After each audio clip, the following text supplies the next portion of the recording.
ওমর ইবনে আব্দুল আজিজ রাহমাতুল্লাহ আলাইহি তিনার ঈদ উদযাপন কেমন ছিল কিতাবের মধ্যে বর্ণিত আছে। ওমর ইবনে আব্দুল আজিজ রাহমাতুল্লাহ আলাইহি ঈদের আগের দিন তিনি বসে আছেন, ওনার কাছে ওনার শাহজাদিরা, ওনার কন্যারা, মেয়েরা চলে আসলো। ডাক দিয়ে বলল, আব্বাজান আগামীকাল ঈদের দিন, আব্বাজান আগামীকাল ঈদের দিন আমরা কোন পোশাক পরবো, কোন পোশাক পরে ঈদ পালন করব? ওমর ইবনে আব্দুল আজিজ রাহমাতুল্লাহ আলাইহি ডাক দিয়ে বললেন, ও আমার কলিজার টুকরা মেয়েরা, আগামীকাল ঈদের দিন তোমরা এই পোশাকই পরবা যে পোশাক পরে আছো। ওমর ইবনে আব্দুল আজিজ বলেন, তোমাদের শরীরের যেই পোশাক আছে ওই পোশাকগুলো তোমরা ধুয়ে মুছে পরিষ্কার করে নাও, এই পোশাকগুলো আগামীকাল পরবে। ওনার মেয়েরা ডাক দিয়ে বলল, বাবা আগামীকাল তো ঈদের দিন, আমাদেরকে নতুন পোশাক দিতে হবে। ওমর ইবনে আব্দুল আজিজ ডাক দিয়ে বললেন, না ও মারা, তোমাদেরকে কিভাবে আমি নতুন পোশাক কিনে দেই? নতুন পোশাক কিভাবে আমি কিনে দেই? নতুন পোশাক কেনার সামর্থ্য তো আমার হাতে এখন নাই। এই মেয়েরা ডাক দিয়ে বলল, বাবারা, বাবাজি ঈদের দিন, আনন্দের দিন, আমাদের বন্ধু বান্ধবীরা সবাই নতুন জামা পরবে, নতুন পোশাক পরবে। আব্বাজান আমরাও নতুন পোশাক চাই। ওমর ইবনে আব্দুল আজিজ ডাক দিয়ে বললেন, ও আমার কলিজার টুকরা সন্তানরা, ও আমার কলিজার টুকরা মেয়েরা, শোনো, ঈদের দিন সেটা আনন্দের দিন, সেটা ইবাদতের দিন, আল্লাহর কৃতজ্ঞতা প্রকাশের দিন, কিন্তু ওই দিন নতুন পোশাক পরতে হবে, এটা তো কোনো কথা নয়। তোমরা এই পোশাক ধুয়ে দাও, এই পোশাকই আগামীকাল পরবে। সঙ্গে সঙ্গে মেয়েরা ডাক দিয়ে বলল, আব্বাজান আপনি যেই কথাগুলো বলেছেন এই কথাগুলো একদম সঠিক, কিন্তু আব্বাজান আগামীকাল যখন আমরা এই পুরাতন পোশাক পরে যখন আমরা ঘর থেকে বের হব, আমাদের বান্ধবীরা আমাদেরকে লজ্জা দিবে। বান্ধবীরা বলবে, তোমরা না আমিরুল মুমিনিনের কন্যা, তোমাদের নতুন পোশাক কই? তোমরা তো পুরাতন পোশাক পরে আছো। আব্বাজান আমরা সহ্য করতে পারবো না। এই বলতে বলতে ওনার মেয়েরা কান্নাকাটি শুরু করে দিল, চক্ষু দিয়ে অশ্রু ঝরাতে শুরু করে দিল। হযরতে সাইয়্যিদুনা ওমর ইবনে আব্দুল আজিজ রাহমাতুল্লাহ আলাইহির মনটা গলে গেল।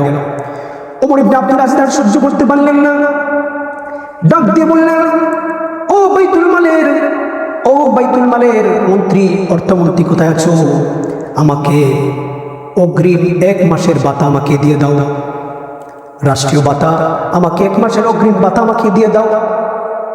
দেখুন কেমন অর্থমন্ত্রী ছিল। বাইতুল মালের অর্থমন্ত্রী ডাক দিয়ে বলল, হুজুর আপনি হচ্ছেন খলিফা, আপনার আদেশ আমাকে মানতে হবে।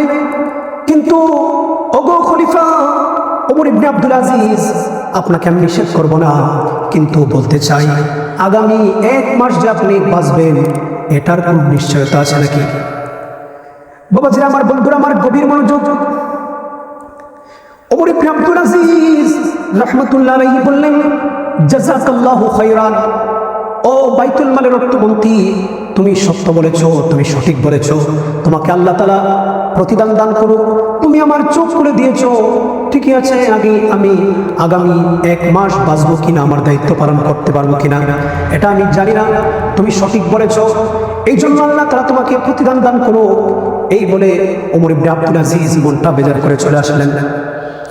ওমর ইবনে আব্দুল আজিজ ডাকতে বললেন, ও আমার কলিজার টুকরা মেয়েরা, তোমরা আল্লাহ তাআলার সন্তুষ্টির জন্য তোমরা ধৈর্য ধারণ করো, কেননা তোমাদেরকে আমি ঈদের দিন তোমাদেরকে আমি নতুন পোশাক কিনে দিতে পারলাম না, এই জন্য তোমরা ধৈর্য ধারণ করো।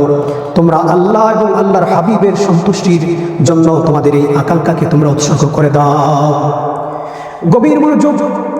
বাবাজিরা আমার, বন্ধুরা আমার, বর্তমান যুগে আমরা কত দামি দামি পোশাক পরি, কত দামি দামি জুতা পরি, কত দামি দামি খাবার খাই।